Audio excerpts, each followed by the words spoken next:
यावर रामचंद्र की जय, और मुक्तवंशी वाले की जय। आज गीता जयंती है, इसलिए गीता के ऊपर ही कुछ कहना चाहिए। पंडित जी ने गीता के विषय पर बहुत अच्छी बात कही। काम क्रोध के त्यागने की बात कही। भगवान ने गीता की 16वीं अध्याय के 21 के श्लोक के बीच के मां अर्जुन को विशेष लक्ष्य करके ये बात कही है कि त्रिविधं नरके सेदं द्वारं नाशमात्मनो काम क्रोध तथा लोभ तस्मात् एतत्त्वं त्यजेत्।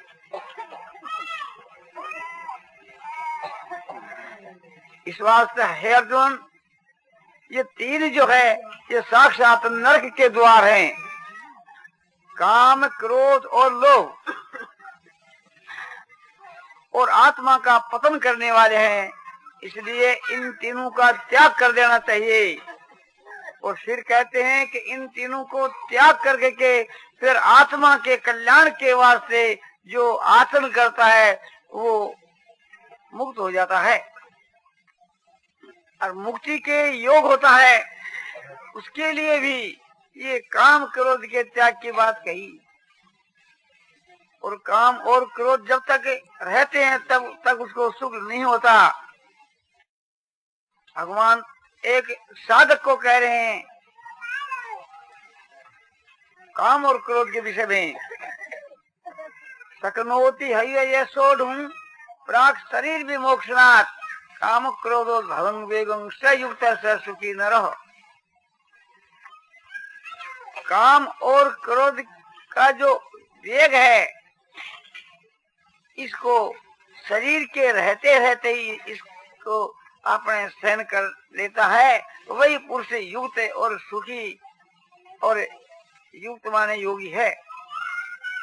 शरीर विमोक्षणात् प्राक, शरीर छूटने के पहले पहले ही काम और क्रोध के वेग को जो सह लेता है, यानी काम क्रोध को जो जीत लेता है, वही मनुष्य संसार के बीच के वहाँ सुखी है और वही है सो योग युक्त योगी है। काम और क्रोध का जब अतंत अभाव होता है तभी परमात्मा की प्राप्ति होती है। ये भगवान ने गीता की 5वीं अध्याय के वहाँ कहा है। 5वीं अध्याय का 23 का श्लोक है। और जो परमात्मा को प्राप्त हो जाता है उसमें तो क्रोध का अत्यंत अभाव हो जाता है। ये भगवान ने 5वें अध्याय के 26 के श्लोक में बतलाया है। काम क्रोध युक्तानां यतिनां यच्चेत्साम अवितो ब्रह्म निर्वाणं वर्तते विदितात्मनाम। जो काम और क्रोध से रहित है, ऐसे जो यत्नशील जो सन्यासी हैं, जिन्होंने चित्त को जीत लिया है, उनके लिए सब ओर से चारों तरफ से सो ब्रह्म ही सो प्राप्त है। तो काम क्रोध के अभाव के बिना मुक्ति नहीं होती। ये बात गीता के माँ जगह जगह बतलाई है। पंडित जी ने जो बात कही उसका मैं समर्थन करता हूँ। गीता के बीच के माँ बहुत सी बातें बतलाई है। गीता के बीच के माँ कर्म योग की बात है, भक्ति योग की बात है, ज्ञान योग की बात है। और एक एक साधन से समझो कि परमात्मा की प्राप्ति हो सकती है।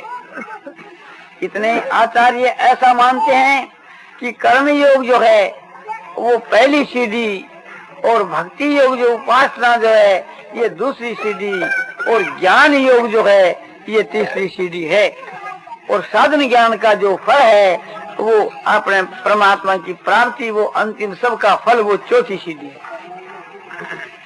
इस प्रकार से तो कितने कहते हैं, ये क्रम बतलाते हैं कि पहले निष्काम भाव से कर्मों का आचरण करना चाहिए और उसके बाद उपासना और उसके बाद में ज्ञान। ये कर्म भी ठीक है, इसके लिए हम ना नहीं करते, किंतु ऐसा नहीं कि यही कर्म है और दूसरा नहीं। स्वामी शंकराचार्य जी आदि जो अद्वैतवादी हुए हैं, उनका कहना इसी प्रकार का है कि यही कर्म है। दूसरे जो भक्त हैं, जैसे स्वामी रामानुजाचार्य जी, उनका ये कहना है कि पहले कर्म योग ये तो ठीक है, उसके बाद के आत्मज्ञान,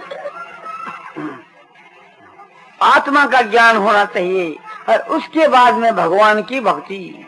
तो पहली सीढ़ी कर्म योग और दूसरी सीढ़ी जो है भक्ति योग, और तीसरी सीढ़ी जो है तो ज्ञान योग। ऐसा नहीं, पहली सीढ़ी कर्म योग और दूसरी सीढ़ी ज्ञान योग, और तीसरी अंतिम जो सीढ़ी है वो भक्ति योग, और भक्ति का जो फल है वो परमात्मा की प्राप्ति। इस प्रकार से ऐसा कहते हैं।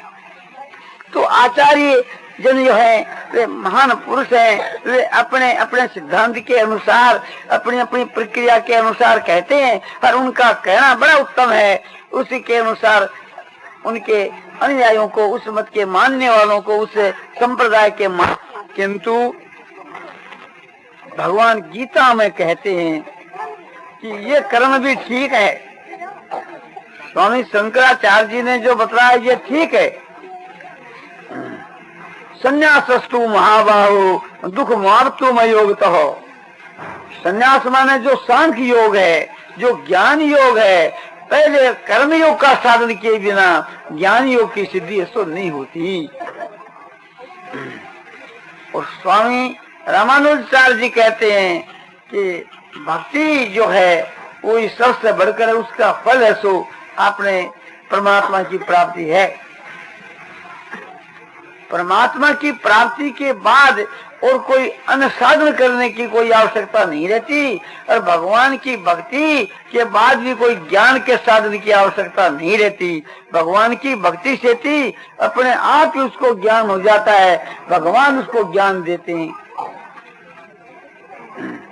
तेषां सतत युक्तानां भजतां प्रीति पूर्वकम ददामि बुद्धि योगम तं ये न मामुपयांति ते। तेषां सतत युक्तानां,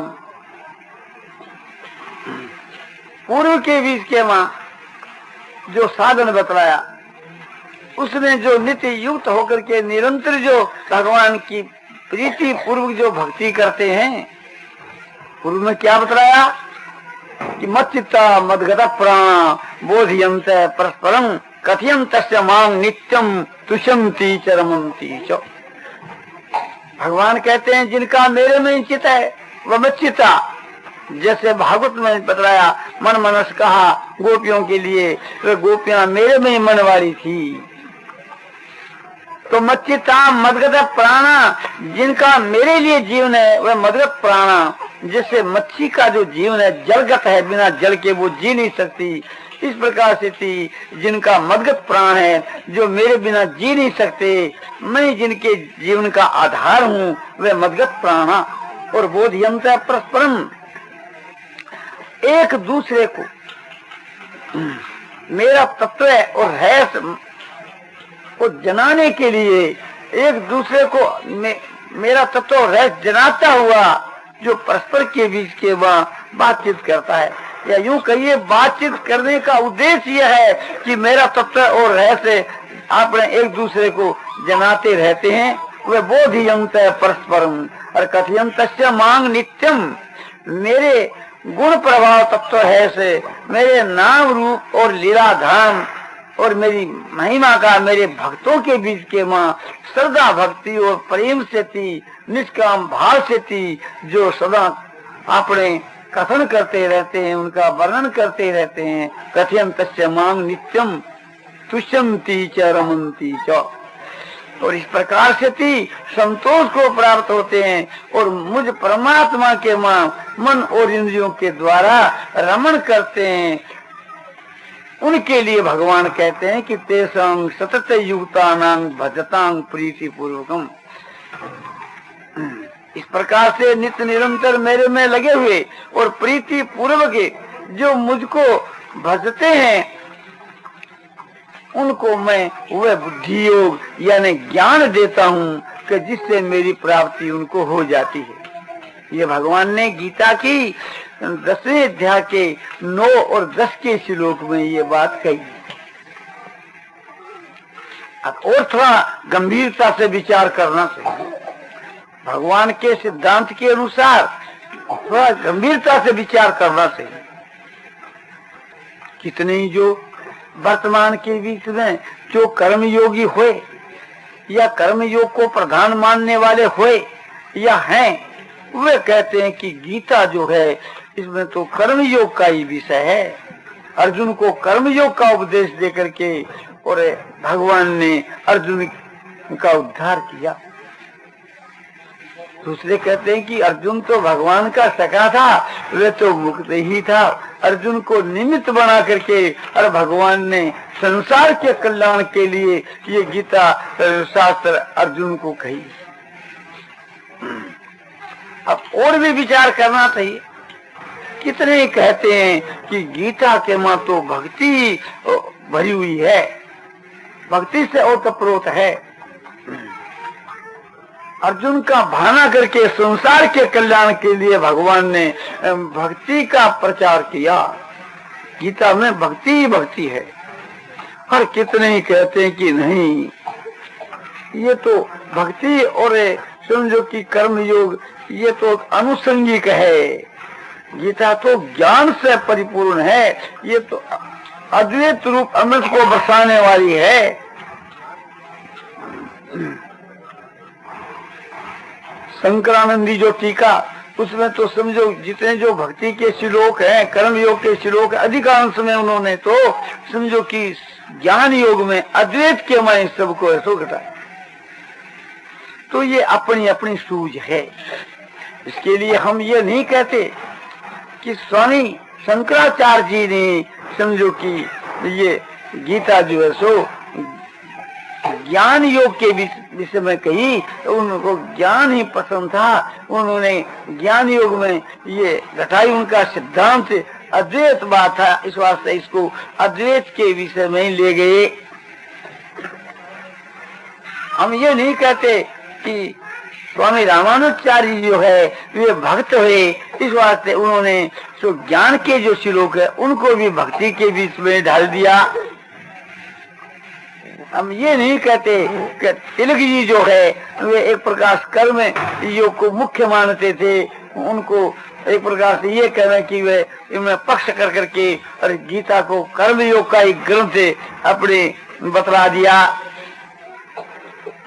उन सब की अच्छी नीयत थी, उनकी जो सूझ है वो सबकी प्रशंसा के लायक है। उन्होंने अपने अपने समझ के अनुसार जैसा उनको अपने समझ में आया वही बात कही। किसी के ऊपर पक्षपात का दोष लगाना, ये दोष लगाने वाला ही जो है सो गलती के रास्ते के ऊपर है। आचार्य पुरुषों में या और भी जितने टीकाकार हुए हैं, उन्होंने जो कुछ अपनी टीका में कहा अपनी समझ के अनुसार कहा है। आज आप देखो प्रत्यक्ष के बीच के मां गीता के ऊपर जितनी संसार में टीकाएं हैं, इतनी टीकाएं हमारे को कोई भी ग्रंथ के ऊपर देखने में नहीं आती। हमारे हिंदू धर्म के बहुत से पुस्तक हैं, वेद है, माने श्रुति स्मृति इतिहास पुराण, बहुत से ग्रंथ हैं। पर किसी ग्रंथ के ऊपर आप ऐसा नहीं बतला सकते कि आपने उसके ऊपर कोई अध्यार टीका हुए, अध्यार समझो उसका कोई अनुवाद हुए। गीता के ऊपर समझो कि इस भगवत गीता के ऊपर आपने संग्रह किया तो करीब करीब 1000 समझो की टीका और अनुवाद के और भाष्य और उसके ऊपर निबंधन आदि अनेक प्रकार के ऐसो मिले, उनका संग्रह किया गया। और वो आज से अपने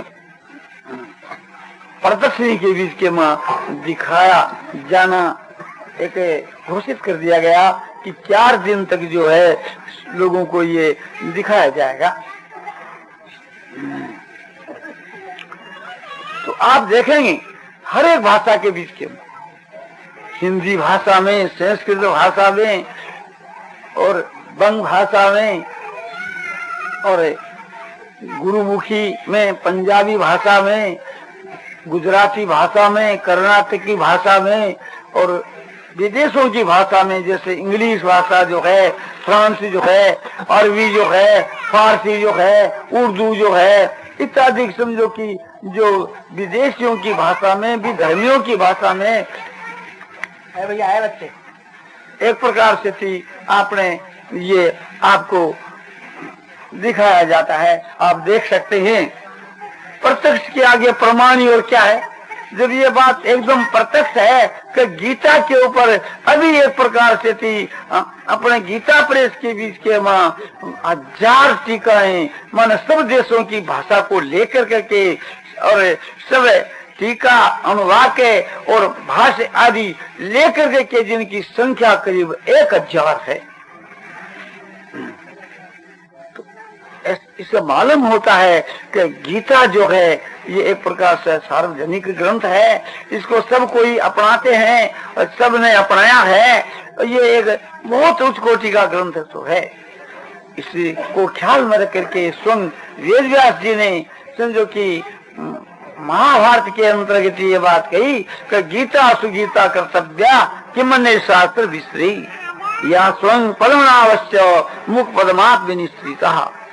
या जो गीता है सुगीता कर्तव्या, सुमाने अच्छी प्रकार से थी, इसे का गायन करना चाहिए, अच्छी प्रकार से थी, इसका अध्ययन करना चाहिए। फिर और शास्त्रों की क्या आवश्यकता है, इसका मतलब ये नहीं कि शास्त्रों की कोई आपने अवहेलना की गई है, शास्त्रों का कोई समझो कि अपमान नहीं किया गया है। गीता की महिमा के विषय में ही ये कथन है। गीता को आदर्श मान करके उसकी प्रशंसा के विषय में ये कहना है कि किमने शास्त्र विस्तृत, अन्य शास्त्रों के विस्तार की क्या आवश्यकता है, न कि शास्त्रों की इसके माँ हमें अवहेलना की गई है। शास्त्रों की अवहेलना की दृष्टि से यह कथन ऐसा नहीं है, गीता की प्रशंसा की दृष्टि से है। या सुन भगवान पद्मनाभ के मुख कमल से निकली है। और सब जो शास्त्र है भगवान कमलनाभ जो है, कमलनाभ कौन कि भगवान विष्णु, तो गीता तो भगवान कृष्ण के मुख से निकली ना, तो दिखलाना यह है कि जो विष्णु है वही कृष्ण है। दोनों की एकता के लिए ये बात कही गई कि भगवान विष्णु ही श्री कृष्ण के रूप में प्रकट हुए। इसलिए ये बात बतलाई जाती है कि ये गीता जो है भगवान के स्वयं मुख कमल से निकली, और जो सब शास्त्र है वो भगवान के स्वयं मुख कमल से नहीं निकली। तो ये संकेत किया गया है कि सब शास्त्र का विस्तार हुआ वेदों से, और वेद जो है उत्पन्न हुए, वेद प्रागट हुए ब्रह्मा के मुख से, और ब्रह्मा की उत्पत्ति हुई कमल से, और कमल की उत्पत्ति हुई भगवान की नाभि से। तो कमलनाभ जो भगवान है, उस कमलनाभ भगवान के कमल से ब्रह्मा की उत्पत्ति, ब्रह्मा से वेदों का प्रागट और वेदों से शास्त्रों का विस्तार। तो शास्त्रों के विस्तार के बीच के वहाँ समझो कि आपने भगवान की नाभि हेतु है। ये तो साक्षात भगवान अपने समझो मुखारबिंद से गीता कही है। इसलिए गीता सुगीता कर्तव्या कि मन्य शास्त्र विस्तृ, गीता को अच्छी प्रकार से सब करना चाहिए, उसका अच्छी प्रकार से गायन करना चाहिए, अध्ययन करना चाहिए, अनुशीलन करना चाहिए। फिर और शास्त्रों के विस्तार की आत्मा के कल्याण के लिए, अपने उद्धार के लिए कोई आवश्यकता नहीं। संसार के कल्याण के लिए तो आवश्यकता है, किंतु अपनी आत्मा के कल्याण के लिए और कोई आवश्यकता नहीं। गीता के विषय में और बहुत सी बातें कहनी है, किंतु अब पाठ का समय आ गया, इसलिए व्याख्यान यहाँ समाप्त किया जाता है। 11 बजने वाले हैं। नारायण नारायण नारायण श्रीमन नारायण नारायण नारायण नारायण श्रीमन्नारायण नारायण श्रीमन्नारायण नारायण श्रीमन्नारायण नारायण यावर रामचंद्र की जय, मोर मुक्तवंशी वाले की जय।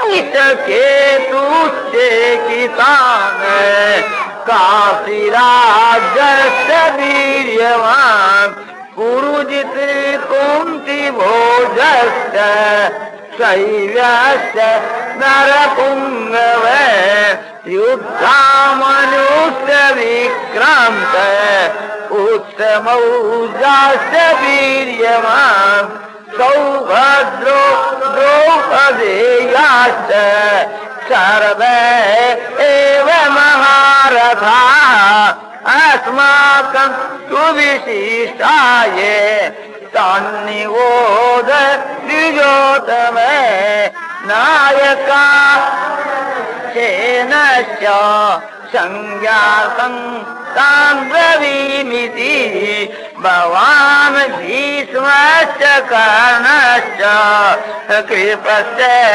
समितिञ्जय अश्वत्थामा विकर्णश्च सोमदत्तिस्तदैव च अन्ये च बहवः मदर्थे सप्तजीविता नानाशास्त्रहरण सर्वे युद्धविशारदा अप्रियापतं तदस्माकं बलं भीष्म विरक्षितम् पर्यापतं दिदमेतेषां बलं भीष्म विरक्षितम् आयने सूच सर्वेषु यथा भागमवस्थिता भीष्मेव विरक्षन्तु भवन्तः सर्व एव हि तस्य संजनयन् भारतं कुरुवेद पितामहः सिंहनादं विनद्योतैः शङ्खं दद्मौ प्रतापवान् ततः काष्ठवीर्यस्य परमा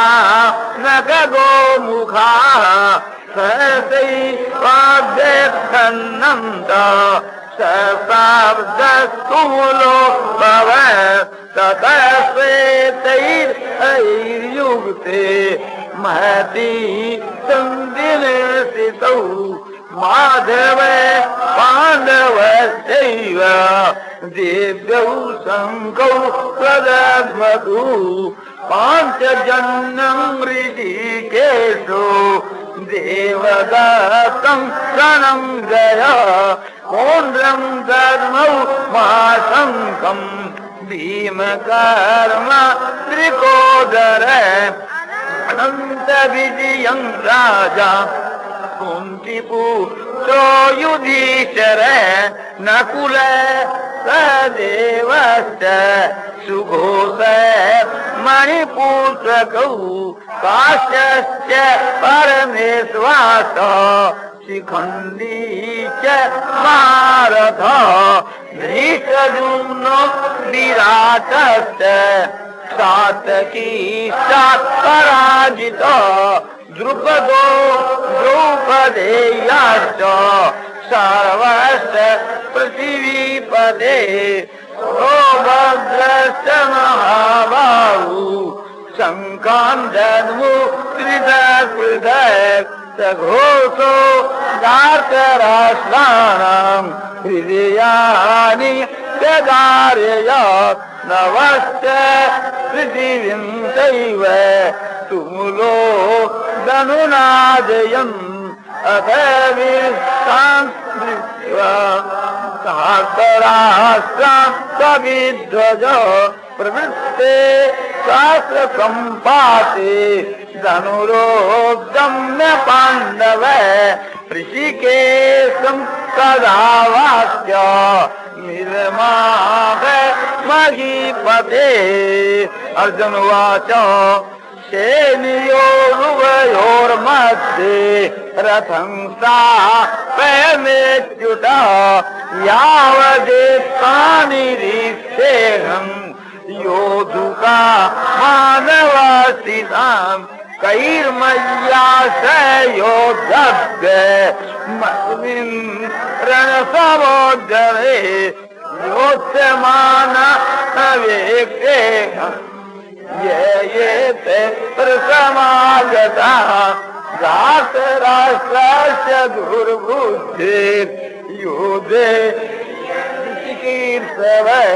संजय उवाच एवमुक्तो ऋषिकेशो पुराकेशेन भारत सेनयोरुभयोर्मध्ये स्थापित्वा रथोत्तमम् भीष्म द्रोण प्रमुखतः सर्वेषां च महीक्षितम् उवाच पार्थ पश्यैतान् समवेतान् कुरुनिधि तत्रापश्यत्स्थितान् पार्थ पितॄन् पितामहान् आचार्यान् मातुलान् भ्रातॄन् पुत्रं सखा श्वशुरान् सुहृदश्चैव सेनयोरुभयोरपि तान् समीक्ष्य कौन्तेय सर्वान् बन्धूनवस्थितान् कृत्या प्रिया पीष्टो विषीदन् निजमब्रवीत्। अर्जुन उवाच जनं कृष्ण युष्टुं समुपस्थितं शीदन्ति मनगात्राणि मुखं च परिशुष्यति वेपतुष्यस्य शरीरे मे रोमहर्षश्च जायते गाण्डीवं संस्थे हस्तात् स्वगप्तैव परिदयते न च शक्नोमवसातुम् भ्रमति वचने मनः निमित्तानि च पश्यामि विपरीतानि केशव न च श्रेयो पश्यामि हत्वा स्वजनमाहवे न कांक्षे विजयं कृष्ण न च राज्यं सुखानि च किन्नो राज्येन गोविन्द किं भोगैर्जीवितेन वा येषामर्थे काङ्क्षितं नो राज्यं भोगा सुखानि च त इमेव स्थिता युद्धे प्राणान् त्यक्त्वा धनानि च आचार्या पितरः पुत्राः तथैव च पितामहा मातुला ससुरा पौत्रा शाला सम्बन्धिनः सदा एतान् हन्तुमिच्छामि तो मधुसूदन अपि लोक्यराजस्य हेतो किन्नु मयि कृते निहत्य धार्तराष्ट्रान् का प्रीति स्यात् जनार्दन पापमेवाश्रयेदस्मान् हत्वैतानः तस्मान्नार्हावयं हन्तुम् धार्तराष्ट्रान् स्वबान्धवान् स्वजनैः कथं हत्वा सुखिनो श्याम माधव यद्यपि ते न पश्यन्ति लोभो चेतसः कुलक्षये कृतं दोषं मित्रद्रोहे च पातकम् कथं न ज्ञेयमस्माभिः पापादस्मानिवर्तितुम् कुलक्षये कृतं दोषं प्रपश्यद्भिर्जनार्दन कुलक्षये प्रणश्यन्ति कुलधर्म सनातनः धर्मे नष्टे कुलं कृष्ण धर्मो अविवत्युतः अधर्माविवात् कृष्ण प्रदुषन्ति कुलप्रियः त्रिषु दुष्टासु वार्ष्णेय जायते वर्णसंकरः संकरो नरकायैव कुलघ्नानां कुलस्य